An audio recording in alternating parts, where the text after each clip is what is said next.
ಎಲ್ಲರಿಗೂ ನಮಸ್ಕಾರ. ಇವತ್ತು ನಾನು ಕಬಾಬ್ ಮಾಡಾಕ್ತೀನಿ ರೀ. ಕಬಾಬ್ ಮಾಡಕ್ಕೆ ಬೇಕಾಗಿರೋ ಸಾಮಗ್ರಿಗಳನ್ನು ತೋರಿಸ್ತೀನಿ.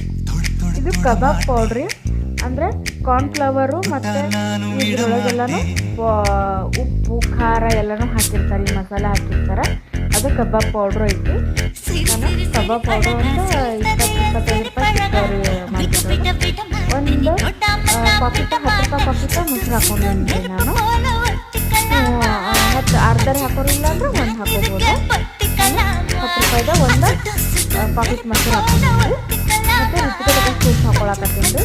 ಅದ್ರೊಳಗೆ ಹಿಟ್ಟೊಳಗೆ ಇರ್ತೈತಿ, ಬಟ್ ನಾವು ಸ್ವಲ್ಪ ಹಾಕೋಬೇಕು. ರುಚಿಗೆ ತಕ್ಕಂತೆ ಖಾರ ತಿಂತಿರಲ್ಲ ಅಷ್ಟ ಖಾರ ಹಾಕೋಬೋದು. ನಾನು ಈಗ ಮತ್ತು ಶುಂಠಿ ಬೆಳ್ಳುಳ್ಳಿ ಪೇಸ್ಟ್ ಹಾಕೊಳ್ಳೋಣ್ರಿ. ಫುಲ್ ಒಂದು ಸ್ಪೂನ್ ಆಗುತ್ತೆ ಶುಂಠಿ ಬೆಳ್ಳುಳ್ಳಿ ಪೇಸ್ಟ್ ಹಾಕೊಳಕತ್ತೀನಿ.